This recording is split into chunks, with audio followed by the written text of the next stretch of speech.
Hello and welcome to the Overlanding podcast, a podcast dedicated to vehicle-dependent travel. I'm your host, Andy Smith. Throughout the series, I'll be chatting with adventurous people who have chosen to travel the world by bicycle, motorcycle, car and truck.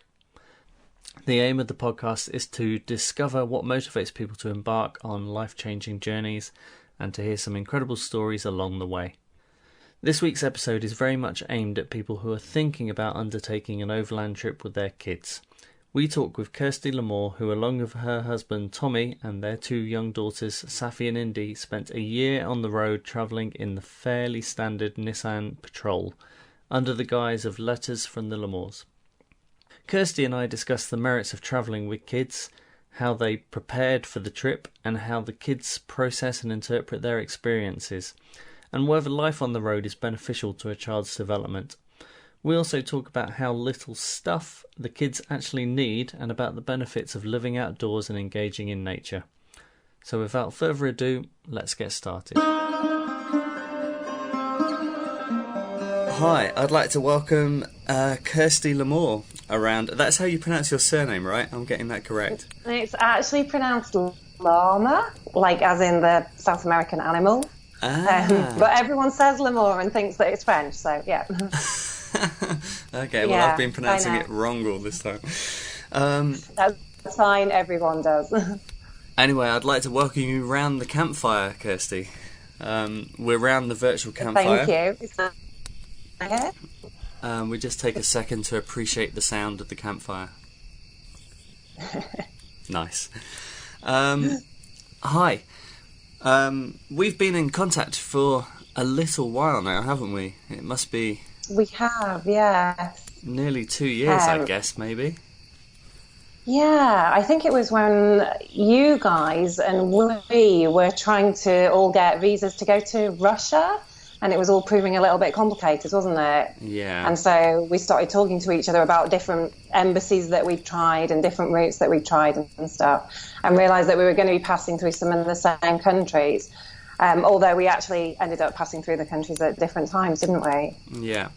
And just to give our listeners a bit of context, you were travelling in a Land Cruiser with your family, right? So if you could just tell us a little bit about that, please. Yeah, it was a Nissan Patrol, actually, right, who is lovingly called Nellie, and she's absolutely a family member of ours now as well. And we, us and our two kids, who were 6 and 8 at the time, we were living in Abu Dhabi, and we set off from Abu Dhabi and drove overland for a year, basically in a big loop. Well, it was more of a figure of 8, actually, because we came back to Abu Dhabi at the end of the year. That was what we did. But prior to that, you'd already been travelling quite a lot individually, throughout your whole life, I believe. And then when you met your husband, you continued to travel, and I think you continued to travel with your kids, right? Yeah, absolutely. My husband and I met both working in Hong Kong. After we got married, we moved to China, which was where our first daughter was born. And literally from day one, she was on the road with us, going wherever we were working. And then, her first overseas trip was to Borneo, like you do when you're 3 months old. So, yeah, I think we set her off with the travel bug from a very early age. And then we moved to Abu Dhabi just before she turned 2. Before we left China, we did like a month-long backpacking trip with her. She was about 20 months, and I was about 20 weeks pregnant with baby number 2 at that point.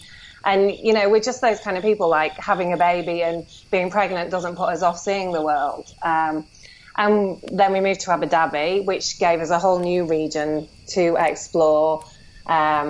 We had the second baby, and our first trip with her was to go to Jordan and Syria on a backpacking trip. So, yeah, the kids have travelled an awful lot since they were born, and we'd always said that we would go and do at least a 1-year trip at some point before they got to high school. So yeah, that's what we did. Yeah. So that 1-year trip, why did you decide on an overland trip and taking a vehicle? Was it because of did the kids help inform that decision? No, it was a kind of a winging it decision. we'd pretty much decided that when our oldest got to finishing primary school, that would be the point that we'd go and take a gap year.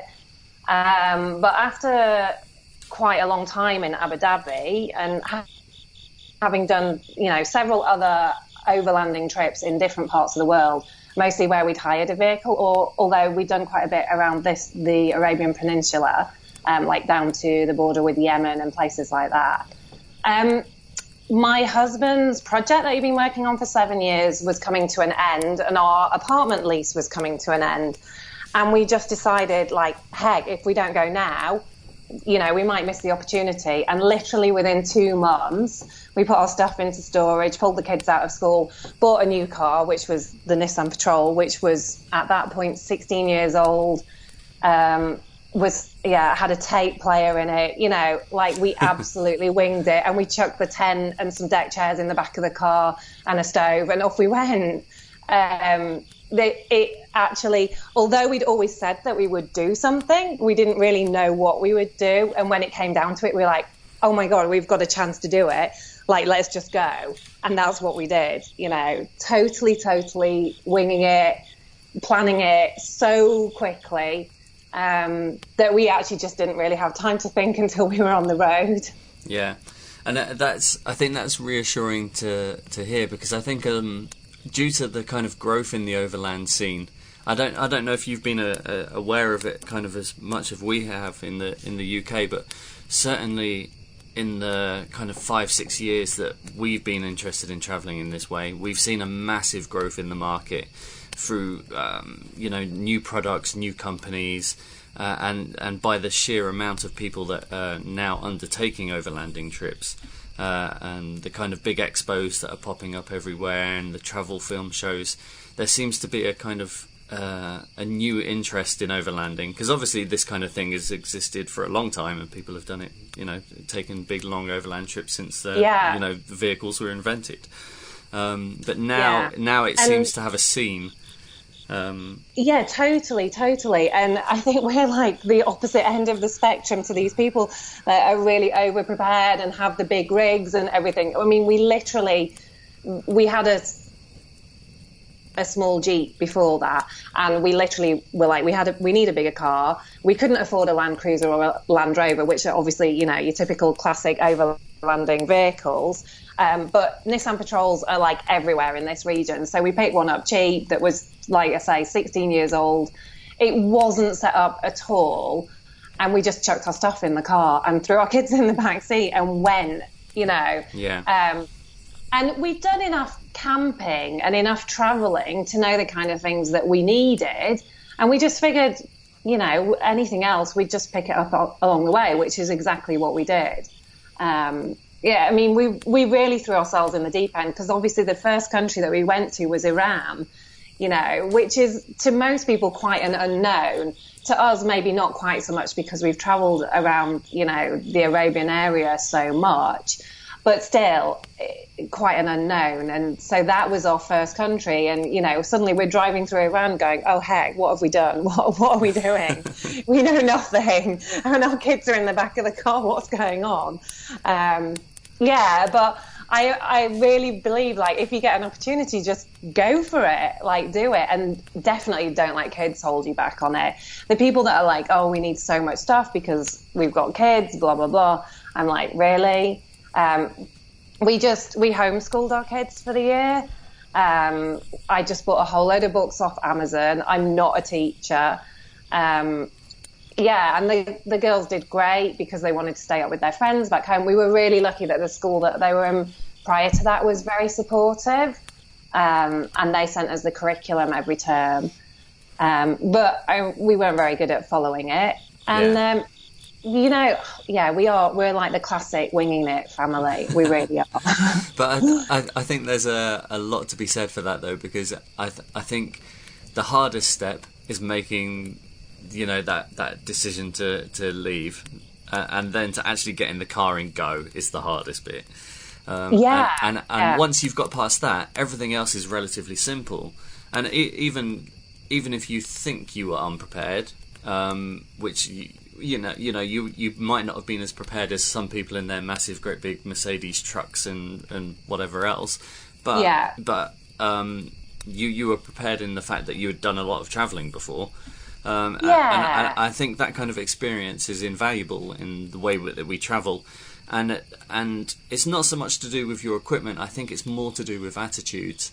If you're willing and have a flexible nature and you're good at problem solving, then the way we travel is perfect, because if you've got the ability to resolve problems when you encounter them, then you'll be fine. Yeah, definitely. And we'd always said that all the small trips that we'd done, backpacking through India with the kids and backpacking through China, all those kind of things, they were all like just building blocks to when we did do the big trip. We just didn't know what the big trip was going to be till it hit us in the face. Yeah. And all of that helped to build our kids' resilience and help them to sort of think on their feet and be used to being on the road, all that kind of thing, which was great. And we'd done a lot of off-roading in the mountains and in the desert in the UAE and that kind of thing.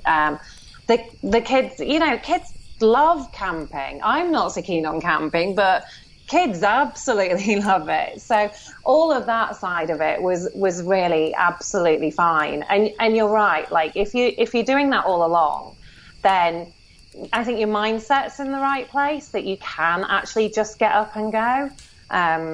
Because mentally you know what you need to do. And funnily enough, now that we've come back, obviously we're thinking of what the next trip is. And planning the next trip is that much harder, because now we're looking for that perfect time. And we're also thinking about a different kind of vehicle. And I think maybe we're just overthinking it, whereas the last time we just didn't get a chance to overthink it. So, yeah. Well, I think there's also a lot to be said for just kind of diving in at the deep end, because it may literally be sink or swim, and by diving in, you will end up being in situations that you probably wouldn't have been in if you had over-planned or overthought the kind of trip. So I think that's quite important. But another thing you mentioned as well is that the vehicle wasn't really prepped. And I think that's something really important to reiterate, because we kind of encountered, we visited the Overland Adventure show in Stratford-upon-Avon recently, and it was the first time we'd ever been to an event like that, and it was the first time we'd met a lot of overlanders in one place. We'd obviously bumped into people on the road, but and what really astounded me was people had some ridiculously expensive, highly prepped cars, but they had actually never travelled anywhere. And I found that astounding. And what's really great about your trip is you just said that you didn't prep the car, but the vehicle was fine. People really underestimate the capability of their vehicles. For example, when we were in Mongolia, we got to Mongolia through Russia, and we did a bit of off-road driving, not a huge amount through Russia, but a little. And then we got to Mongolia, and we were kind of chucked in at the deep end, and we had to do some off-road driving. And the first river crossing we got to, I'd read all the instructions how you're supposed to drive through a river. You've got to wade through first, check for obstacles, all this. So I stripped down to my pants, and I'm wading in this river, and it was freezing, just to check how deep it was. And Emma's sat in the car laughing at me taking photographs. And then I'm not surprised. whilst I'm like waist deep in the water, a family of 6 pulled up in a Honda Civic and just drove straight through the river without getting out of the car, without looking at. And the water was coming up over up to the windscreen in a Honda Civic. And I was just like, yeah, these cars are actually way more capable than you think they are. And it's kind of proven with the Mongol Rally also. People are taking like little hatchbacks and stuff and taking those through Mongolia. So, that's brilliant, isn't it? We met some German guys that were doing it when we were in Iran. And my 7-year-old at the time said, "Oh, you're doing the Mongol Rally?" to these guys. "My mum and dad are going to do that when they grow up." And these guys looked at her like, "What the heck?" These are like 20-something, fresh grads, like on their big adventure. And my kid goes, "Yeah, my mum and dad are going to do it when they grow up." That's hilarious. Yeah. That's really good. So when we've been travelling also, we've bumped into quite a few people who've been travelling as a family and with kids. Most of the people we've met actually have been French, and I think the French education system kind of really allows for it and encourages it to some degree. Yeah. Whereas I think the UK system is a bit difficult. But your kids would have been in school in the UAE, right? So. Yeah, and because we're in the international system, I guess we're a little bit outside the system, although homeschooling's not recognised here. So when we came back here, we did actually have to apply through the local authorities and all that kind of thing for our kids to go back into their original years. But I mean, the school assessed them and everything, and said they were fine, and they've done great since they've gone back into school. I don't feel like they missed anything really, you know. So how old were they both in that year that you were on the road trip? So they were 6 and 8 when we started. So yeah, they're 8 and 10 now. Yeah. So, yeah. And they're such little travellers now. They're the ones that want to plan the trips and decide where we go now. And they're full of ideas. They both have Pinterest boards full of like overlanding trips that they want to do, and they're absolutely convinced that they're going to do it with their own kids when they grow up. They're going to actually convert a bus and do it with their kids together. So I hope that they meet guys and get married to guys who actually get on together, because I love that they have these future plans, that they've enjoyed what we've done so much, They make me laugh with their little plans for their own overlanding trips. Yeah. And just to pick up on one thing you mentioned earlier, like you said, living out in the UAE, the kids and also yourselves had done quite a bit of driving up into the mountains and the deserts. And that country, I also spent a fair bit of time out there, because Emma lived out there for 9 years before we met. And I think that environment is like an incredible environment to grow up in. Do you think the way that you travel and living where you live, do you think your kids have a better connection to kind of nature and the outdoors, and do you think that's important? I do think it's really important. And in the winters here, we spend a lot of time outdoors. Obviously, in the summers, it's almost impossible to go outdoors. I do feel like they miss out on greenery, and we don't get to do things like hiking as much. And I miss that kind of atmosphere, those kind of activities that are so accessible to you if you live somewhere like the UK. Every time my husband's from Ireland, so every time we come back to Ireland or England, I just love going out for big, long walks, which is not something that we can do. But we do spend a lot of time outdoors. And, as parents, we all want our kids to sleep. So running up and down sand dunes for an afternoon is like the perfect way of exhausting them so they crash out at the end of the night. So I'm all for that kind of thing, Yeah. Mountain, desert.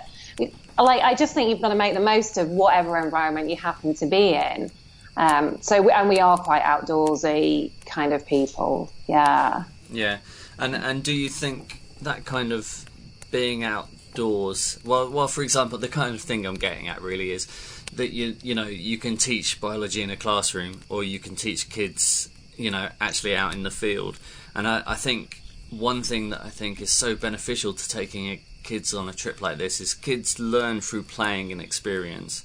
You could sit a kid with a textbook about Iran in a classroom, or you can take them to Iran, and I think that's so beneficial, really. Totally. I'm a really, really huge believer in that kind of thing, that they'll just learn more by doing, because it's going to stick in their memories so much more, isn't it, than by just looking in a book. Yeah. And even things like drawing with a stick in the sand on the beach, rather than just like having an A4 piece of paper in a classroom. You can be as big as your imagination when you're drawing with a stick on the beach. Yeah. That kind of thing. It just allows them to say a cliche, but to think outside the box. And to realise that learning can happen anywhere. It's not a classroom-based thing at all. And I love that. I love driving through different landscapes and them asking questions about how it's formed. Like my background was I was an environmental consultant before. I did a geography degree. So stuff like that I'm just completely passionate about, and I love seeing the kids pick up on that and say, how did those mountains form like that? They're really pointy, or those ones are like quite rounded, and just questioning those kind of things, because they actually get to see it. It's just amazing for them, I think. Yeah, but also I think also for you guys, because when kids kind of enter the schooling system, or any schooling system really, there's a massive amount of trust involved, where you're basically handing your kids over to someone else who you don't really know, and kind of hoping that the system is in place that they're going to teach your kids properly, or teach them the relevant things that they need to know. And I think that I'm not a parent myself, but I can imagine how that can be incredibly disconcerting. Or maybe by the time they've got to 4, you're like, I need some time to myself. Send them off to school. There is a little bit of that, yeah. But I think as a parent, it must be incredibly enlightening, and you must learn a lot about your kids to see them in these kind of different environments and see how they learn. And different kids do learn in different ways. Like some kids are incredibly practical and hands-on learners, where other kids, do benefit maybe from reading a book, maybe. Yeah, definitely. And you see your kids develop their own interests rather than only doing those like prescriptive courses that they learn in school, maths, literacy, science as a whole. It's not even split into different sciences at this sort of level.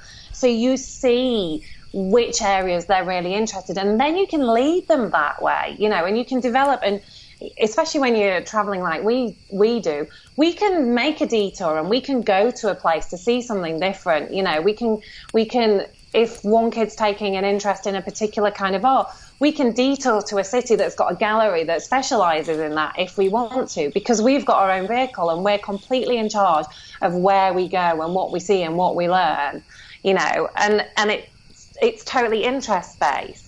And you don't want to see too much of the same thing anyway. I mean, like if you've been to the Natural History Museum in London and in New York, you don't want to go to the Natural History Museum in every city that you come to. Yeah. So you become much more selective in following your own interests and sort of developing where you go based on that. And a lot of that does come from the kids. The kids, do lead the way on a lot of that, because I want them to be engaged when we're taking them on a big trip. I want them to come back being enriched and having learned stuff. So, having them out there in the big world and developing those interests and making it a bit more interest-led I just think it's wonderful. I mean, obviously, they do need to do maths, but you do that by saying, right, if we're going 180 kilometres and we're going at 60 kilometres an hour on this bumpy road, how many hours is it going to take us? That's real world maths, that's what they're going to need to know once they graduate, isn't it? Yeah. Working out currencies, that's real world maths. So it's not like they're missing out on any of that. They're just getting it in a very different way, in a much more practical way that's going to actually benefit them probably in the long term more than learning algebra, Yeah. Or you could go to the home of algebra and learn about the history also. Put the context in.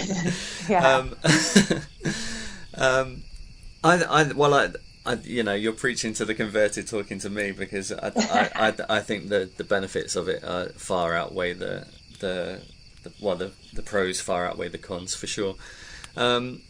Do you think, your kids would have been relatively liberal to start with, I guess, if you travelled a lot, but do you think that travelling through the countries you've taken them through, do you think they would be, they obviously would be more kind of open and accepting of different cultures, and have there been any particular instances where you've arrived in a country and the kids have kind of gone into culture shock because it's been so different from where they've kind of grown up?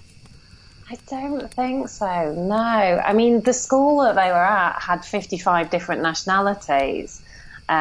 So, they know people from so much of the world anyway, and that's what they've grown up with. So to then go to the countries of some of their friends, they like their friends. They automatically, kids are so open-minded. They're like, well, I like that friend that comes from Romania, so I think Romania is going to be a nice country. Yeah.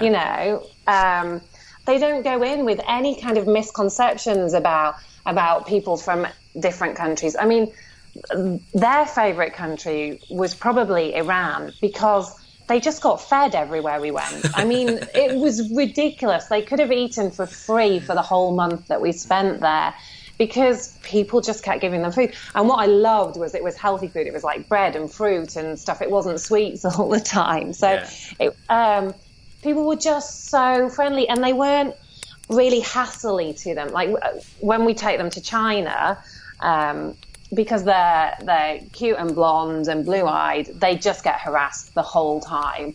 So they do get a bit over it there. But in Iran, I found the people so respectful. The people would come up and they would start a conversation, and instead of just sticking their mobile phones in the kids' faces, trying to take pictures of them, they'd ask questions, and where do you come, and what's your name, and do you go to school, and what do you think of our country, all that kind of thing. And they'd actually start a conversation, and then they'd get to, can we take a photo with you, which just made it a much more pleasant exchange. And the kids were really quite open to that. I think the countries that they don't like are the places where people stick mobile phones in their faces and just want pictures, and are a bit rude about it and a bit pushy about it. On that trip, I mean, I think they pretty much loved everywhere that we went. But Iran was definitely a favourite, and Morocco they absolutely loved as well. They loved the food there. I think if you've just grown up with that kind of background, then you're open to it anyway. And if you haven't grown up with that kind of background, if you've maybe grown up somewhere that's a bit more homogeneous, well, kids are so open-minded that, kids that as parents are taking them travelling anyway, you would think are going to be open-minded and are going to just be accepting of people wherever you take them. And they open up so many doors. I mean, people invite you in, into their homes. Like I say, they give you food. People are just, kids are massive icebreakers, I think. People who perhaps wouldn't talk to you otherwise, they come up because they want to know why you're traveling in their country with their kids. In Central Asia, there weren't so many people traveling with their kids. It's not like going to Europe with your kids.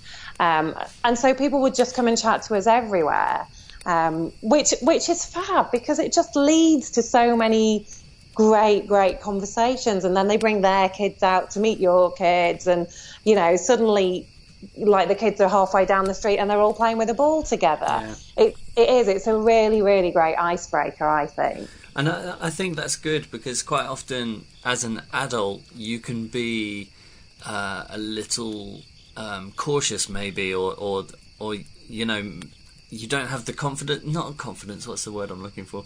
I think you can be a little bit cagey maybe as an adult, and to have a kid as I'm not just using them. But I think it can help. We're a bit more reserved. We don't want to intrude on people's everyday lives and stuff. Exactly. As adults, we don't necessarily go in and ask the questions. So the kids, people come to you when you've got kids, I think, and then that leads to the conversations and everything. We had one family in Kyrgyzstan where they gave up their own beds for us to sleep in, because she said, you have children, you can't go away. It was a woman who had 2 yurts, and her 2 yurts were full, and she said, I can't turn you away, you have children.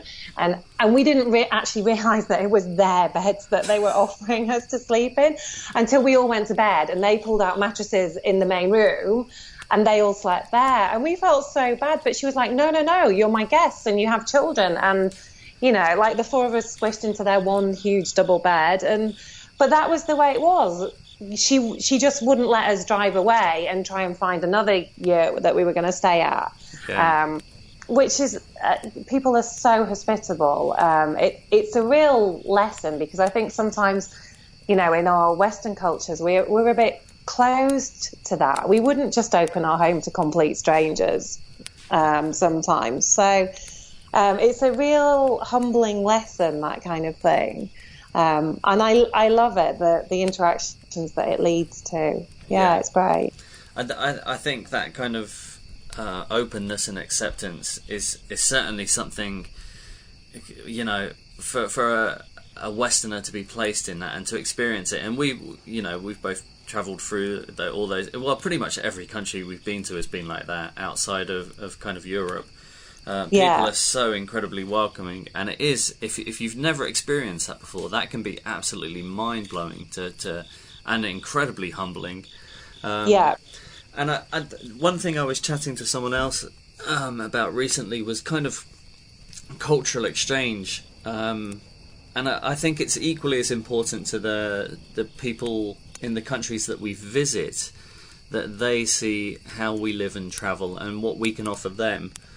And I think that's always quite interesting. And travelling with kids, I think, again, makes you have those conversations. Like when we've been travelling, we carry a folder full of photographs with pictures of all our family in.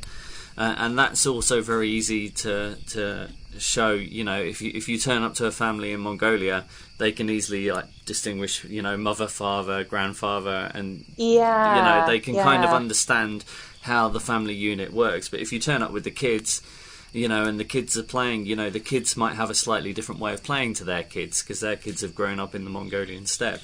And your kids might have grown up with, I don't know, maybe some toys, and maybe they have a slightly different way of playing. So I think that kind of cultural exchange is really important. Actually, do the kids take toys with them? Because obviously you're quite limited for space.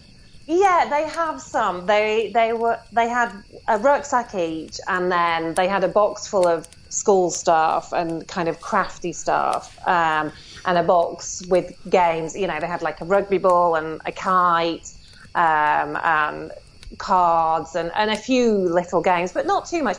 And my younger daughter is at that unicorn obsessed stage, so we did have a unicorn hobby horse sort of thing in the back of the car, which led to some interesting conversations with other travellers.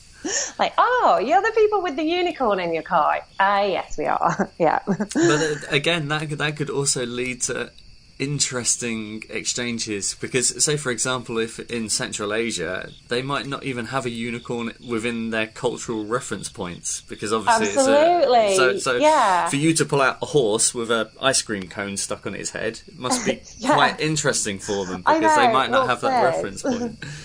And she's galloping up and down with this pole between her legs, and they're like, what? They've got real horses to ride on, you know. She's just got this pretend horse in the back of the car. But yeah, you know, like, and it's great to have a few things like that for the kids, so that they've got imaginative play, you know, as we go. And it's that was going to lead to my kind of next question, really, which was about kind of how the kids do you think having fewer toys, because obviously in a Western culture we're incredibly capitalist and consumerist, and we think it's important to kind of rain down with plastic toys on our kids to enrich in their learning experience, and people will just go crazy buying stuff for their kids. Do you think it's your kids have a kind of richer learning experience through play because they have had fewer toys in that time period, or do you think they're more creative or imaginative? I definitely think so. I've always said that. I can remember when they were really quite small and we were taking an overnight train in India, and they were on the top bunk playing with the really teeny tiny My Little Ponies that are like 2 centimetres high, and they were trotting them along the top bunk and making up games with them, and where they were flying off to and landing on different clouds, and they've got about 4 each, and they were the only toys that they'd taken on this trip. And just listening to the stories that they were coming out with, I was like, yeah, less toys is definitely amazing for their imaginations and for their creativity, you know. And I never felt like they were missing out on anything during that year, because we just didn't have enough space for toys. In fact, like I say, the box of toys and games that we did have, they didn't even play with that much. You know, they were out picking flowers. Our car was constantly decorated with flowers. There was like a row of flowers along the windscreen wipers all the time, stuck in the number plate, you know, round the wing mirrors, stuff like that. Any time that we parked up anywhere with flowers, they were out picking them and asking what they were. And that became their play, you know, and making them into daisy chains, whether they were daisies or not, making them into little bouquets. And yeah, I don't think they ever missed having toys. And in fact, since we got our stuff back out of storage, I just cleared a whole load of stuff out straight away because I knew they just wouldn't need it anymore, you know. They absolutely don't. It's so good for their imaginations to just run around and make stuff up. Yeah. And I think that's really important because I know you're a photographer as well, and I come from a creative background. I've always used to work in art schools and art colleges, and so I understand and appreciate the importance of creativity in learning and how kids play. And I can't think of a better environment than just to be outside to learn, because everything you're learning about everything as a whole, which is something that's really interesting. And I think I read an article, I'm going to get confused now, I think it was Finland have recently just made a decision to ditch all separate school subjects. So now when kids go to school, they go to school to learn rather than to learn English or maths or individual subjects. And I think that kind of way of learning is far more beneficial. Yeah, I mean, since the kids were little, we've always just said that we world schooled. And even though they actually went to a physical school, we still always believed that what they were learning outside the classroom was at least as important as what they were learning in the classroom. I mean, I think what they learn in the classrooms is the stuff that we can't teach them, but you know, the creativity, the running around, the learning who they are, the learning what their interests are, most of that comes from outside of a classroom, you know. Even if they go to school, that whole world schooling element for me is so important of finding what their interests are. And when you're in a class where everybody's learning the exact same thing, how are you going to find what your thing is that's different to everyone else, because you're all being made the same, you know. So I've always encouraged them to be like that outside of school. So it wasn't a ridiculously huge leap to go from being in a school to just completely world schooling for them, because we'd always led their education in that way anyway. And I think you're right, the lack of subjects is so good, because then they just realise they can learn anywhere, anything. It's all part of what's going to make you up, you know? Yeah. And so when you were travelling for that, and I think one thing to reiterate as well is that this time period was just a year, and obviously people take their kids out of school, like a lot of the French families we'd met were planning on 2 years. And I think their system makes it a lot easier for that to happen. But also I think a year in terms of a child's development is actually relatively small, and children are such good learners at that age that I think you can afford to take a child out of school for a year, and then for even to go back into the school system, I don't think it would be that much of a disadvantage. No, I to don't the other think kids. so. I think the benefits far outweigh any. To be honest, if we could have kept going, we would have done. My husband only got a 1-year sabbatical from his job, which was why we came back. You know, it's nice to have that security, but I think if we hadn't had that security, if his work hadn't offered him the 1 year, then he would have probably resigned. I hope his bosses don't listen to this. He's going to do that again. But he probably would have resigned, and then we would have gone on an open-ended trip, which may have been a year, but may have kept going. And, you know, since we've come back, it's the non-stop topic of conversation in our family. When are we going again, and what are we doing? And, you know, do we get rid of Nellie and get a different vehicle that we could perhaps live in a little more? Or do we put a rooftop tent on Nellie just to make it all a bit easier? That kind of thing. But in terms of it actually being a year, it could have been a lot longer. And a year in a kid's education, I think, is nothing. You know, like I say, we gave them some books and we led them sort of through it, not even really formalised schooling. We just let them go at their own pace, and they went back into their same classes, and they were at the same point, you know, within the class structure, and they'd missed nothing. They really had missed nothing. What they had learned had made up for anything that they'd missed in terms of formal education. And yeah, like, you know, even if they'd gone back a year at school, I wouldn't have minded, because I just think 1 year out of life, really, does that matter so much? But I don't think most kids would, because kids are just picking up other stuff the whole time. Yeah, so if any, I wouldn't tell anyone to worry about what their kids are going to miss over the course of a year, because yeah, they'll learn so much just out of interest that it won't. I don't think it will. It definitely didn't affect our kids negatively at all. Yeah. In fact, I just think they came back, more worldly aware, smarter, more capable of thinking outside the box and thinking for themselves rather than always having to be led to think a certain way. They were much more resourceful. They learned different skills, you know, like cooperation and just how to get along with people. Like, there's 4 of you squished into one car. You've just got to learn some different social skills, haven't you? You know. Yeah.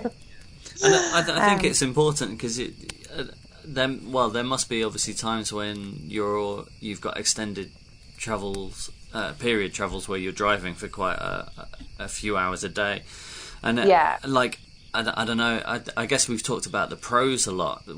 Are there many cons? Are there any things that you think, well, if I could just change that, or if I could make that better, it would benefit the kids more?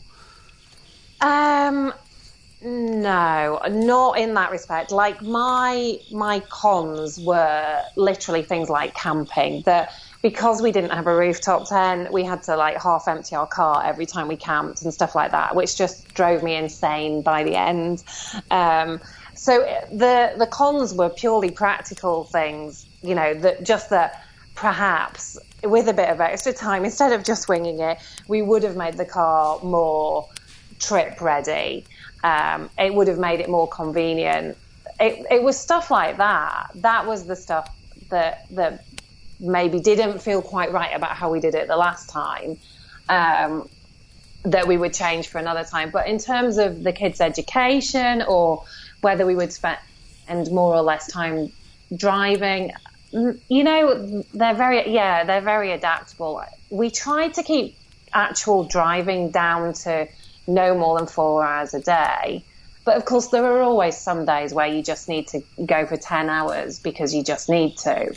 And that's dull for the kids and boring for the kids. But do you know what? Kids have to learn that sometimes you've got to do boring stuff. You've got to do the supermarket shop. You've got to do the laundry. Like, that's the stuff that you need to do to make life function. And it doesn't matter if you're on the road or if you're at home. You need to do that stuff. Yeah. And if they're not exposed to the boring stuff, like, how are they going to really learn that the interesting stuff's interesting, you know? Yeah. You put things into context. Yeah, I mean, that stuff still needs doing. Like, you can't hide from it.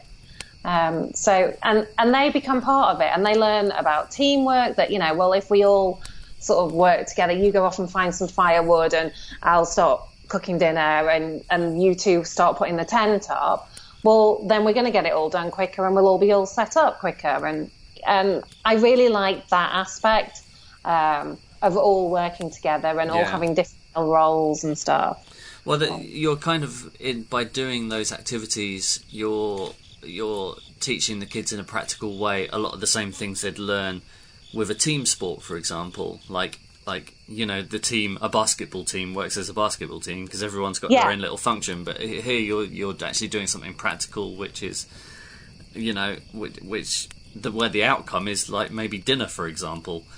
Yeah, you know? exactly. So it kind of, you're personally rewarded for your own part in that little team.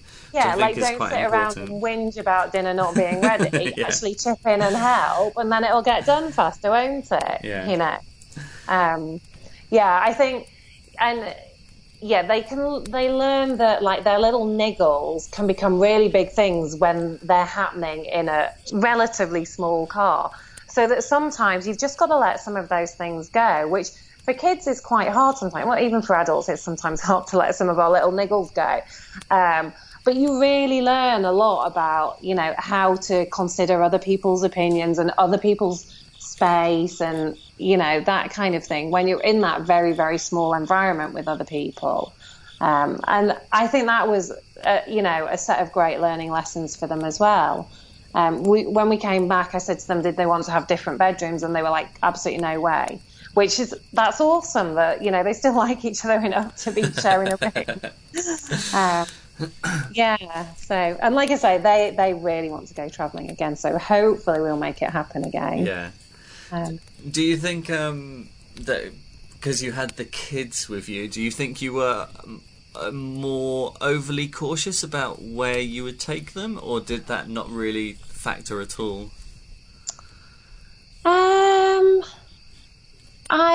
I think we only had one incident where we were perhaps a bit more cautious because of having the kids with us. Mostly, it didn't really make much difference. You know, we still off-roaded, we still camped up in the mountains, camped way off the beaten track, stuff like that. We still talked to anyone that wanted to talk to us. Yeah, I think the only time was when we were coming back through Turkey. We had gone through Turkey a month earlier and everything was absolutely lovely and everyone was very friendly. And as we drove back across Turkey to go back to Iran, there was a lot of military blockades and a lot of army on the roads. Yeah. And it was the week that the Turkish government had started bombing the PKK or the Kurds, or, you know, and it all just started feeling a bit funny, and we were getting stopped by random people jumping out from the side of the road with big guns. And, you know, we're Brits, we're not used to guns. So that always feels a little bit threatening. And we took the decision not to keep going through that area of Turkey down to the Iranian border, and we diverted and went back through Georgia and Armenia, which was a 1,000-kilometre detour and took us an extra 2 days. But, you know, we just didn't feel quite as comfortable as we had done when we passed through that region of Turkey before. And we were probably being overcautious. But I wouldn't say any other time that we made any different decisions because the kids were with us. Yeah, I think we still go up and down mountains and do most of the things that we would do. You know, we went down to the Afghan border when we were in Uzbekistan and stuff like that. Obviously didn't go into Afghanistan, but in fairness, I probably wouldn't have anyway. I would have loved to have, but I probably wouldn't have. So yeah, I don't think they made us necessarily overcautious. But I also think as well, the one example you mentioned there on the Turkish border, you know, it is not a negative experience, but it is quite an eye-opening experience. And, you know, quite often a family will sit around the television watching the news and their kids are there and they're being exposed to some of this stuff. But I think for kids to actually see that firsthand, offers I don't know, there's a certain reality to it. And I think it's important that kids have that understanding of the world. You know, you live in this country and everything's peachy in this country, but we're travelling through this country at this particular time, and you can clearly see things aren't going as they should. To see how things had changed and how politically, how quickly, you know, 1 week a decision can get made, and it changes the feel in that certain area. You know, that they could actually see that and feel that, and I think it's good for them to see us make rational decisions and see us go through our thought process on why we might change our plans and things like that as well. You know, that things don't always go to plan. And yes, we did have to make a big detour, but, you know, we sorted it out and it was all good. And they were delighted because we went back to a place in Armenia that they'd absolutely loved. And the little old lady that lived there was like, oh, welcome home. And so they just thought that was brilliant, because that was an unexpected surprise of having to make that detour. You know, it's like finding the positives and the negatives, isn't it? That's all part of the life lessons that they're learning. You know, yeah, sure, we had to make this big detour, but we got to see those people again who were so lovely to us the first time. So, yeah, I think all of that, it's part of the life lessons. And you can't shelter them from everything. You know, they know that there's dodgy stuff going on in parts of the world, but they also know that people are actually pretty good and pretty helpful everywhere that you go, no matter what anyone says. So that's all good for them. I mean, they frequently say how people seem to have such a negative attitude about Iran. And I know you guys didn't have the greatest of experiences in Iran, but we had one of our absolute best people experiences of our whole trip in Iran when we broke down, and people went so out of their way to help us. It was unbelievable. Yeah. And that's something that we and the kids will just never, ever forget, how incredibly helpful people were. You know, so every time anyone says, "Oh, but Iran, wasn't it scary there?" They're like, "No, like, what's wrong with you? Why would you think that?" Yeah. You know. Well, just for any of our listeners who might not know about our particular trip, Emma and our vehicle was actually robbed in Iran, but it's an incredibly long and complicated story which I won't go into now. But and it was a nightmare at the time. But what the positive thing that came out of that was exactly like you said. We had heard so many good stories about Iran, and it was one of the reasons why we wanted to go there. And after we were robbed, the people of Iran came to our help, and they were exceptionally kind and amazing and helpful. And they resolved so many problems, and they certainly kind of rallied around. And there must have been like 40 people involved in helping us. Like, it was ridiculous, the amount of people, and there was a couple of groups in particular. The Iran 4x4 off-road group were incredible, and again, you know, these kind of experiences aren't what we're told happens in Iran, and that's why I think it's so important for people to go there firsthand and kind of experience it, and then do things like we're doing now, tell other people about it, because that country is incredible. I think one of the things for me in Iran was that the people were so sort of, they wanted to be judged as people, not necessarily judged on a group of policies. Yeah, you know? Or their and government. As Brits, a lot of us feel exactly the same these days, you know, that we want to be judged as us, not necessarily for what our government's doing. So I can totally relate to that. And I love that made them want to get to know you, and they were so helpful and friendly. And I love hearing that you guys actually, out of a less good experience, actually ended up having such positive experiences as well. That's totally what I mean, breaking down on a mountainside in a closed border area, outside a church in Iran, on the day that our visas were expiring, just to add an extra element, was not really your ideal situation for a breakdown. But yeah, people were just incredible the way they helped us out, and they fed us and they kept us warm and drove us backwards and forwards and got car parts and all sorts of stuff. So it was really, really one of those just heartwarming experiences, and I think that's so good for kids to see and to help them to grow up open-minded about people. And I love hearing them recount those kind of experiences to people who were a bit more questioning. Oh, like, really? Were the people nice? Oh, I didn't expect that. You know. Yeah. I think it's really good to hear kids saying that kind of thing and helping to influence the minds of other kids who perhaps just don't know, and all they've heard is the negative stuff. So yeah, I think it's lovely. Yeah.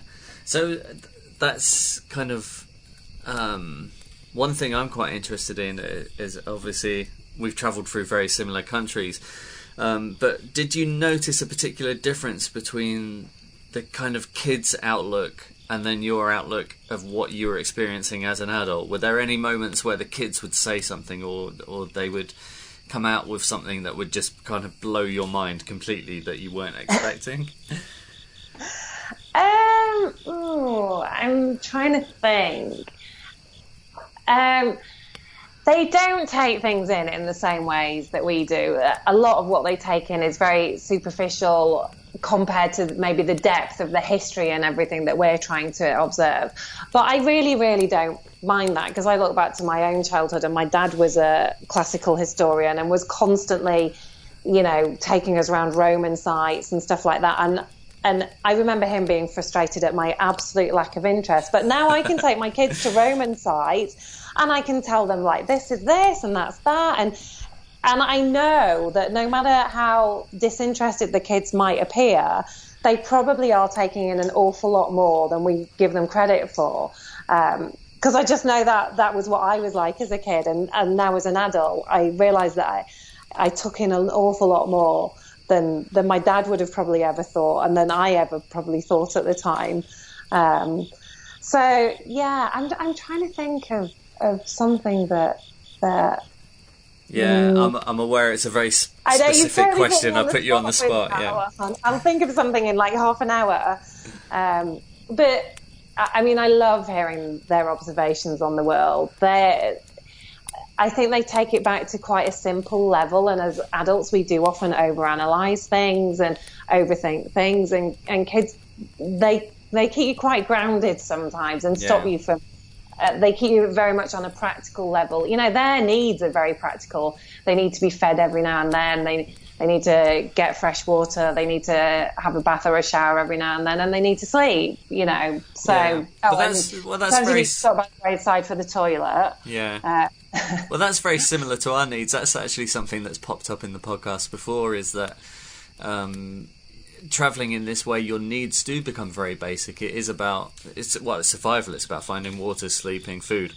And that can be incredibly refreshing as an adult to then return back to your kind of Western life and have a new perspective of how you want to live your life. I mean, when we came back, I found it overwhelming walking into people's houses that were full of stuff, knowing that all we needed to live, we could fit into our car, I really was completely overwhelmed when I went into houses that were just full. And I found that really, really hard to adjust to for a while, because, yeah, you're right. Your needs are purely practical. And you don't need very much at all, really.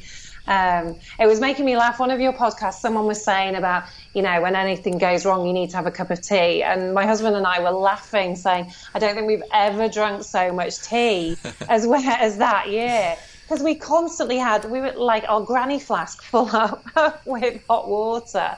We'd boil it up in the morning, or we'd stop, people on the roadside who've got their big samovars, and we'd fill up our flask, and we'd just be constantly topping up our tea. Or you stop and you get invited in places and everyone gives you tea, don't they? Yeah. But also just by the nature of camping, it's things you take for granted, like the small things. Like if you're in a house, you make a cup of tea, you stick the kettle on, you go back, you watch a bit of Jeremy Kyle, you wait for the kettle to boil, you come back through, make your cup of tea, whatever, drink your cup of tea, and you really take those kind of things for granted. Not that I watch Jeremy Kyle.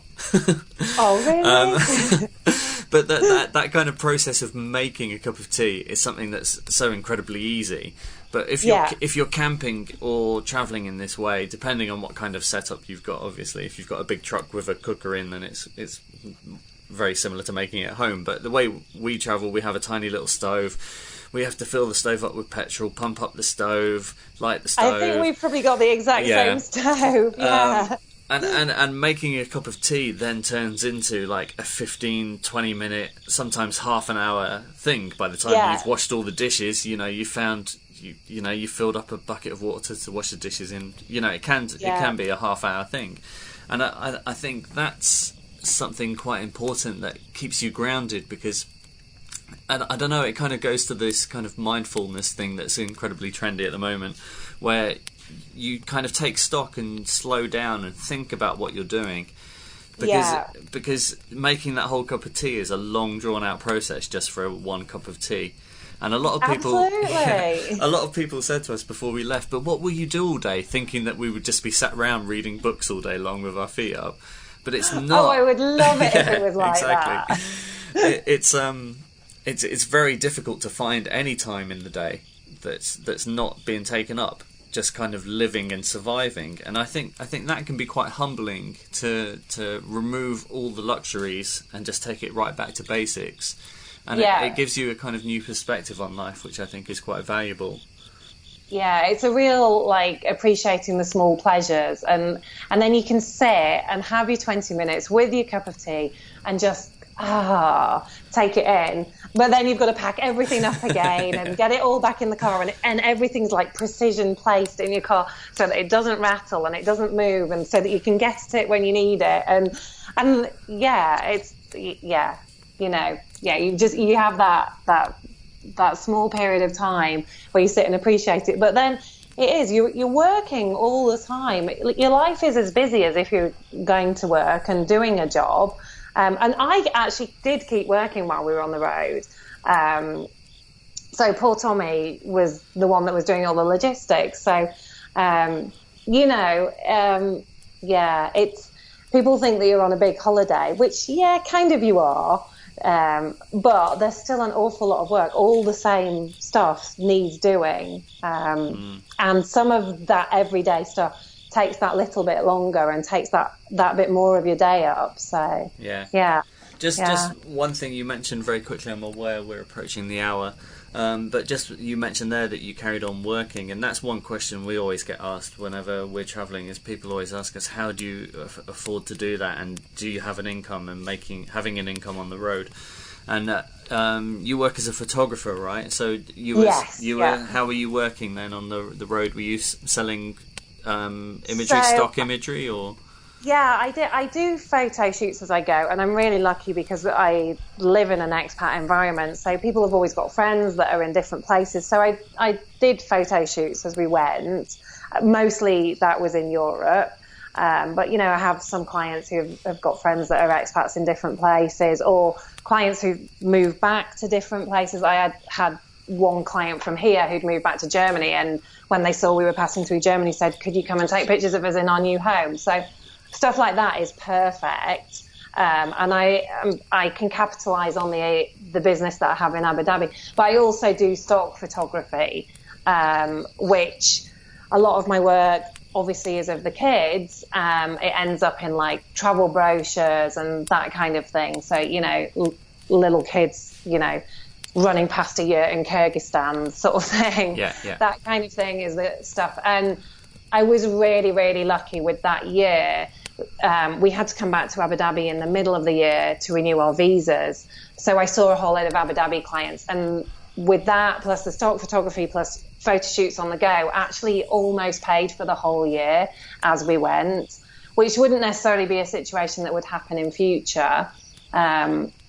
But the stock photography works really, really well for me, and is quite a nice little earner that keeps us going with our travels. So I'm lucky, but it does mean that I am constantly working to have stuff uploaded to the agency and that kind of thing. So, but it'd be lovely to have that trust fund, wouldn't it? And then you could just set off and go. But I don't think most of us are in that situation.